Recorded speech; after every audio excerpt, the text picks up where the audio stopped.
I'm Sophie. And I'm James. If you wanted to destroy the foundation of the modern world. Right, like free markets, democracy, that sort of thing. Exactly. Individual liberty, the scientific method. You wouldn't actually need a bomb. You'd just need to quietly erase the instruction manual. Which is a terrifying thought. It really is. So we are diving straight into the 1998 book, Who Killed Homer? The Demise of Classical Education and the Recovery of Greek Wisdom by Victor Davis Hanson and John Heath. And we are unpacking their central, honestly pretty explosive claim. Right. They argue that the academic guardians of Western civilization didn't just, let that instruction manual decay. They actively shredded it. Yeah, and to really grasp this, the book forces you to confront this profound cultural paradox we're living in. We live in a world that is aggressively adopting Western material culture. Oh, totally. Just look around. You've got the proliferation of the internet, the architecture of global financial markets. The spread of technological dynamism, modern militaries. Right. Everyone, everywhere, seems super eager to harvest all these material and political fruits that grew straight out of Western roots. But, and here's the massive catch, the foundational Greek wisdom that actually birthed these concepts, things like the culture of open inquiry, free expression, anti-aristocratic thought, and, individualism. That wisdom is almost entirely forgotten by the modern public. It's like we are exporting the products of this culture globally, but we've completely lost the manual on how they were built, and crucially, how they're supposed to be handled. Exactly. To understand the scale of this problem, you really have to look at what the authors mean by Greek wisdom. They argue that the Greek vision of life was never intended to be like an all-you-can-eat buffet. Right, where you just scoop up the sweet desserts of democracy and personal liberty and just leave the vegetables behind. Yeah, you can't do that. It was designed as a complete, inextricably linked package. Because the explosive energy of Western freedom and scientific inquiry was always supposed to be monitored. It was supposed to be restrained by a very specific set of cultural protocols. Right. The Greeks balanced all their dynamism with this fierce commitment to civic responsibility, communitarianism, and moral shame. And they also held a deeply tragic view of human existence, which is so important here. They really did. They recognized human insignificance. They understood that suffering is inevitable, and they were acutely aware of the persistent flaw of hubris. And that tragic worldview is what kept their ambitions anchored in reality. The authors argue that when you strip that away, you're just left with power unchecked by any sort of philosophical humility. If you think about it in modern terms, it's honestly like downloading this incredibly powerful, super complex operating system onto your computer. Okay, I like this analogy. Right. So this OS represents Western technology, free market economics, unbounded personal freedom. It can process incredible amounts of data, drive unprecedented innovation. But during the installation process, the vital antivirus software and the internal firewalls were deliberately deleted. Wow, and those firewalls are the Greek sense of civic duty. Exactly. The philanthropy and that harsh, tragic view of life we just mentioned. Without those firewalls, the system is fundamentally unstable. It becomes incredibly prone to spectacular crashes. Which leads the authors to ask this really compelling question. What happens to a global culture when it exports all of this technological and political power, but completely loses the moral and philosophical anchor that was designed to control it? Well, according to the book, you get the cultural fragmentation and exhaustion that characterizes so much of our contemporary life right now. Yeah. And the uniqueness of this Greek operating system is a major focus here. The authors use this really fascinating term to describe Greek wisdom. They call it anti-Mediterranean. That concept is absolutely vital to their argument. If you survey the rest of the ancient Mediterranean and the Near East, the Egyptians, the Assyrians, the Persians. What do you find? You find vast theocratic monarchies. You see these hydraulic dynasties with immense wealth concentrated at the very top. And they're supported by huge populations of subjects who essentially functioned as serfs. But the Greeks, they broke that mold entirely, didn't they? They absolutely shattered it. Yeah. They created the polis, the independent city-state. Yeah. They birthed a vibrant middle class of yeoman farmers who actually owned their own land and fought in their own phalanxes. They instituted civilian control over the military, which was radical. Right. And politics driven by majority vote and rational inquiry that was deliberately divorced from religious dogma. Which brings us to the author's really sharp critique of modern academic multiculturalism. Yeah, they do not hold back here. They really don't. The text argues that modern academics frequently try to blend the Greeks into this generic, homogenized, ancient Mediterranean pot. And Hanson and Heath view this as completely intellectually dishonest. They argue you just cannot equate the philosophical inquiries of a Socratic circle in Athens with the brutal top-down decrees of an Assyrian autocrat like Tiglath-Pileser III. Right. You can't pretend that the citizens of Sidon crafted laws by majority vote the way the Yeah. Athenians did. It's just historically false.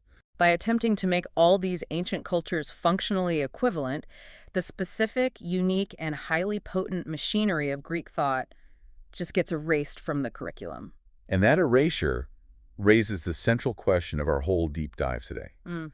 If this Greek wisdom, this really precise, delicate balance of radical freedom and tragic restraint is so undeniably essential to managing the modern world, why does the modern academic establishment look at the Greeks with such disdain? Why have the very custodians of this knowledge just abandoned the defense of their own legacy? To answer that, the authors take us directly to the scene of the crime. Oh, the convention. Yeah. They paint this incredibly vivid picture of the annual convention of the American Philological Association. Which is, for those who don't know, the official premier brotherhood of classicists. These are the actual scholars paid by universities to keep Homer alive. Right. And the scene they describe is just incredibly bleak. You have to visualize this vast hotel exhibit hall. Right. There are over 5,000 university press books and monographs on display.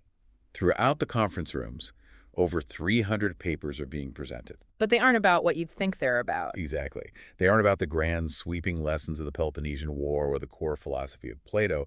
They are focused on the most obscure, hyper-specialized minutia imaginable. Like what? Well, the authors highlight actual topics like ancient transvestism or the intricate mathematical mechanics of Greek meter. Wow. Yeah. And hovering around the edges of all this intense esoteric output are hundreds of unemployed PhDs. Just standing there. Just standing transfixed at a small chalkboard, hoping to see their assigned candidate number listed.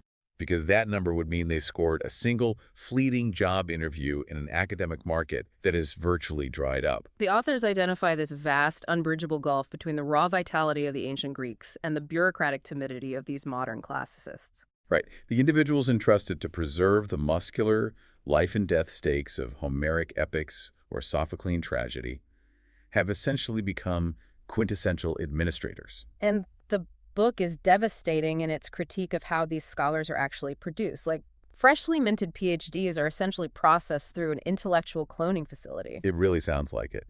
They spend anywhere from 9 to 15 years being meticulously trained to look, talk, act, and dress exactly like their graduate advisors. They're taught to perfectly mimic the jargon of French theorists like Michel Foucault, viewing every single ancient text through the lens of postmodern critique. Yet, as the authors point out, they know very little about acting, thinking, or living like actual Greeks. You have a discipline fundamental dedicated to the grandest questions of public life, virtue, and warfare. Yeah. But it's now populated by people who have retreated entirely from the public square. But wait, let me push back on this for a second. If a newly minted PhD sits down for one of those rare job interviews and they ask about, junior faculty research grants or teaching load reductions instead of debating why the Mycenaean world collapsed, isn't that just how the modern professional world works? You mean, shouldn't we expect top-tier academics to be specialized? Yeah, exactly. Why does the book frame this professionalization as a fatal disease rather than just, the natural evolution of a complex academic field? Well, the authors argue that classics is not, and was never meant to be, just another esoteric branch of the professional sciences. Okay. Greek wisdom is fundamentally about public life. It's about how to live ethically, how to govern a city, how to face mortality with courage. When the custodians of that wisdom retreat into hyper-specialization, they break a sacred covenant with the public. I see. If a classicist's primary concern is minimizing their contact with undergraduate students so they can go write an obscure paper on gender reversals in antiquity. A paper that will be read by, maybe 50 other specialists? Exactly. Then they have abandoned the core mission of their discipline. The Greeks were fiercely engaged in the public square. While modern classicists, the book argues, have locked themselves in a soundproof ivory tower, and they're just congratulating themselves on the acoustics while the building burns to the ground. That is a brutal image, but yeah, that's their point. And the burning of that building forces us to look at the historical timeline. It's not like Homer has enjoyed 2,500 years of peaceful reverence. No, not at all. The text goes out of its way to demonstrate that Homer and the classics have consistently been under attack. For millennia, people have tried to kill Homer for being irrelevant, impractical, or even immoral. Right. What makes this current crisis unique is that, for the first time in history, the defenders of the classics simply gave up. Let's dig into that historical context because it's crucial for understanding the magnitude of the modern collapse. Just look at the sheer weight of the attacks Homer has survived in the past. Yeah, just a few centuries after the epics were codified, you had Plato. Arguably the greatest mind of antiquity. Exactly. And he tried to expel Homer from his ideal society. Plato attacked the epics on moral and philosophical grounds. He argued these were unwholesome tales that would corrupt the youth. He pointed to the myths where Zeus transforms into a bull or a swan to seduce unsuspecting maidens. Or the horrifying story of Thyestes dining on the flesh of his own children. Right. Plato believed that exposing citizens to such capricious, immoral gods would erode the ethical foundation of the city. And that hostility definitely didn't end in antiquity. If you fast forward to the founding of America, you have brilliant pragmatists like Thomas Paine arguing that the study of Latin and Greek was utterly pointless for a new nation building itself out of the wilderness. Benjamin Rush, too, a signer of the Declaration of Independence. He famously wrote in 1810 that he wished every Greek and Latin book except the New Testament could be consumed in a bonfire. He genuinely believed the world would be wiser for it. The founders utilized Greek political structures to design the Republic, obviously, but men like Rush viewed the grueling linguistic study of the classics as aristocratic European baggage. Stuff that had no place in a pragmatic, forward-looking democracy. Moving into the 19th century, the assault escalated from within the highest echelons of the educational establishment itself. Right, you had Charles Eliot. He was the highly influential president of Harvard for 40 years. He aggressively pushed the elective system. His specific goal was to replace the mandatory, rigorous study of Greek and Latin with more modern, practical subjects. And simultaneously, you had the newly invented social sciences, economics, psychology, sociology rising to prominence. And these disciplines challenged the tragic, absolute classical view of humanity, didn't they? They did. They replaced it with modern theories of behavioral conditioning, economic determinism, and this idea of endless material progress. The intellectual environment of the 19th and early 20th centuries was incredibly hostile to the Greeks. So wait, Homer survives Plato's moral panic, survives the extreme pragmatism of the Founding Fathers, survives the Industrial Revolution, and survives the rise of the social sciences. How did the classics not die in 1810 or 1890? Well, they survived because past generations of classicists actually fought back with ferocity and conviction.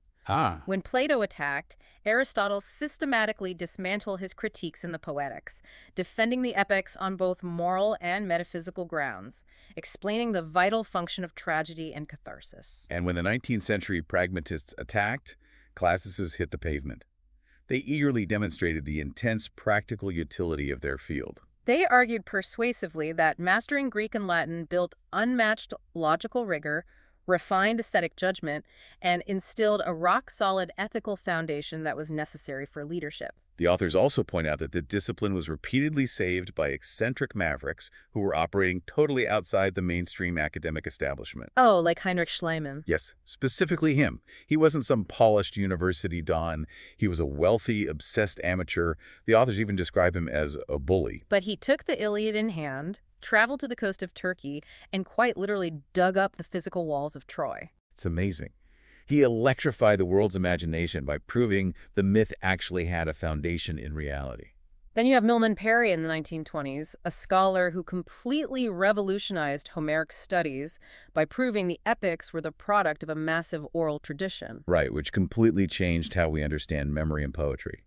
These figures injected vital, raw energy into the field just when it was growing stale. So it implies that hard-nosed pragmatism and academic bureaucracy couldn't kill the classics as long as the defenders actually believed in the inherent value of the struggle. Exactly. What finally does the job has to be something that attacks the virtue of the struggle itself. And that, according to the authors, points a very firm finger at the cultural revelations of the 1960s. The 1960s. In the book's analysis, this decade marked a complete ideological and cultural paradigm shift. Yeah, before the 60s, classics was respected exactly because of its immense rigor and its adherence to absolute standards. But suddenly, in the climate of that decade, those very qualities were weaponized against the discipline. The agonizing memorization required to master Greek and Latin paradigms, the endless chanting of Amma, Amos, Amat, Right. that was suddenly viewed as oppressive. And the unapologetic tales of intense patriotic sacrifice, like the speeches of Demosthenes or the accounts of good wars in the histories of Livy. They were suddenly branded by the new academic vanguard as the tools of a reactionary establishment. The authors conduct a really deep analysis of the new mantras that took over the university system during this era. The new pillars of higher education became therapeutics, diversity training, institutionalized self-esteem, and situational ethics. And if you align those modern concepts next to the Greek worldview, they're completely antithetical. Greek wisdom is fundamentally anti-therapeutic. It demands grueling, unrewarded hard work. It openly acknowledges human frailty and insignificance. Right. It flatly rejects the idea that the world is a forgiving place where you are affirmed simply for existing. I find the food analogy really clarifies this clash. Let's hear it. Imagine a culture that has survived for centuries on a diet of very dark, incredibly bitter, but immensely nutrient-dense greens. It takes real effort to chew, doesn't taste like candy, but it builds bone density and muscle. Okay, I'm with you. Then, the 1960s university culture arrives and announces, we only want pure spun sugar, we want immediate comfort and self-affirmation. And instead of the nutritionist in this case, the classicist, standing firm and saying, no, if you eat only sugar, your teeth will rot and your bones will snap. You need the bitter greens. They completely capitulated. They really did. They essentially said, you know what, let's try to make Homer taste like cotton candy. Exactly. The harsh, objective reality of the Greeks was suddenly too tough for the modern student to swallow, so the professors tried to dissolve it. Faced with an overwhelming ideological tidal wave that championed human inherent goodness over tragic struggle, the custodians of classics just panicked. Instead of demonstrating why the harsh honesty of the Greeks was the exact medicine a self-indulgent society needed, they tried to appease the new ideological trends. And that capitulation is what the authors frame as the inside job. This is the truly devastating core of their thesis. The destruction of Homer wasn't just an accident of changing times or a shift in student demographics. No, they argue it was an act of deliberate betrayal by those who held the keys to the citadel. To illustrate this, the authors invoke these really powerful myths of treason. They point to Tarpeia from Roman legend. Oh, right. Tarpeia opened the gates of the Capitoline Hill to the besieging Sabines in exchange for what they wore on their left arms. Because she thought she was getting their gold bracelets? Exactly, but instead they crushed her to death with their heavy shields. Ouch. They also invoke Ephialtes, the Greek traitor, who showed the Persian army the secret goat path around the Spartans at Thermopylae. The parallel they are drawing is really stark. Modern classicists use their insider knowledge of the discipline to betray it from within. Trading the preservation of Greek wisdom for the careerist booty of tenure, grants, and reduced teaching loads? The book meticulously breaks down the two primary weapons these academics use to dismantle their own field. Let's get into those. The first weapon was postmodern theory and jargon. Right. In the wake of the 1960s, everything in antiquity was suddenly reduced to a text or a social construct. The greatest, most bloody, most tragic, epic narratives in the history of Western civilization were stripped of their humanity, their violence, and their profound moral stakes. They were just reduced to bloodless academic puzzles. The authors document how epics were increasingly analyzed solely through the lenses of gender reversals, homoerotic discourses, and obscure linguistic centripetal tendencies. It functions as a deliberate obfuscation. The Greeks prized candor, directness, and clarity of speech. But the modern classicist embraced the exact opposite. The authors observed that if a book was written with terrible, impenetrable prose, the Academy praised it as challenging. And if it was choked with incomprehensible jargon, it was lauded as methodologically sophisticated.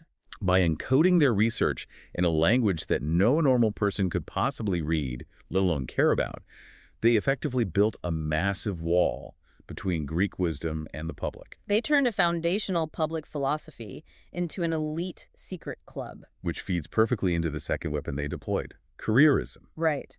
The Academy fostered an intense systemic obsession with research output at the direct expense of teaching. And the volume of this output is just staggering. The authors cite that in the year 1992 alone, there were 16,168 classical publications. Over 16,000 articles, monographs, and books in a single year. And that metric doesn't even account for the thousands of book reviews. But wait, let me play devil's advocate here. If a university department is pumping out 16,000 publications a year, from an institutional perspective, isn't that a massive success? Right, they are generating a monumental amount of new knowledge. Exactly. So why is the book framing this high level of productivity as a symptom of a terminal disease? Because the authors demand we look at the actual function of a teacher. You have to look at the metrics of what is happening to the students, not just the length of the professor's CVs. If the research does not translate into educating the next generation and keeping the philosophy alive in the minds of the public, it is a parasitic enterprise. While the professors were busy publishing their 16,000 papers, the actual grasp of the material by students was in freefall. And the data points they highlight here are genuinely striking. They note that in the 1970s, classics majors had the highest graduate record examination scores in the humanities. The GREs. Right, they routinely beat English majors by 50 points. But by the mid-1990s, while the scores of English majors remained stable, the scores of classics majors had plummeted by 44 points. A 44-point drop over a couple of decades while the publication rate was exploding. It perfectly illustrates the point. And to further cement the reality of this careerism, the authors cite a specific, chilling example from within the profession. They quote Professor David Constant, who at the time of their writing was a finalist for the presidency of the American Philological Association. APA. Yes. In a professional journal, Constant openly demanded that classicists fight for more research time so they could publish on topics like sexuality and antiquity. And even more tellingly, he actively complained about what he called small-minded administrators who were trying to increase teaching loads. He explicitly viewed teaching undergraduates as a distraction from his hyper-specialized research. So the undergraduate Bachelor of Arts in Classics becomes what the authors call a real oddity. Latin enrollment stagnates. Greek disappears from college curricula entirely in many places. And when senior tenured professors finally retire, university administrators often just close the position rather than replacing them. The thriving research the discipline boasts about is happening in a vacuum, totally disconnected from the transmission of knowledge. It is the illusion of life in a patient that is brain dead. Which leads to their structural diagnosis of the entire discipline. They view classics as a bureaucracy suffering from what archaeologists call systems collapse. They draw a direct parallel between the modern academy and the sudden fall of the Maya or the Mycenaean palace economies. It's become incredibly top-heavy with elites. You have senior professors writing for tiny audiences, attending endless specialized conferences, insulated by the absolute job security of tenure. Meanwhile, the undergraduates, the high school language programs, the general public interest is shrinking away to nothing. It's an inverted pyramid balancing on its tip, structurally doomed to thunder to the ground. What makes the book particularly poignant, though, is that the authors don't just complain. They actually outline specific, actionable solutions to resuscitate the field. They do, however, offer these solutions with a heavy dose of tragic Greek realism, admitting they are deeply pessimistic that any of them will ever be adopted. Yeah, they're not holding their breath. Yeah. Their first proposed solution is a radical, scorched earth reform of graduate school. They argue that graduate programs must prioritize teaching undergraduates over obscure seminars. They want to completely dismantle the system that produces PhDs trained only to be research clowns.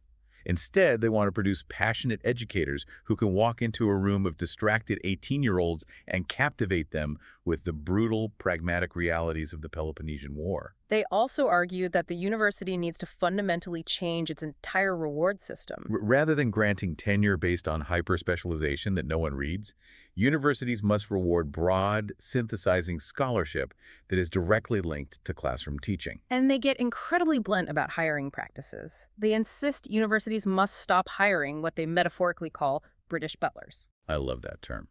The British butler is their term for the pedagogically challenged professor who might boast a brilliant Ivy League pedigree, an impeccable accent, and a mastery of obscure syntax. but who possesses absolutely zero ability to connect with or inspire modern American undergraduates. They argue the survival of the discipline requires passionate, grounded teachers, not aloof grandees performing for their peers. But as we mentioned, they acknowledge that their own profession is far too entrenched, too enamored with its own bureaucratic prestige to adopt these reforms voluntarily. They believe the modern university itself is too infected by the very therapeutic and careers viruses that killed Homer to heal itself. Furthermore, they point out a harsh structural truth. You cannot fix 18 years of mediocre K-12 education or the failures of a society lacking a true sense of community and civic duty with a single revamped college curriculum. So as you absorb this incredibly bleak diagnosis, the question becomes, what is the individual supposed to do?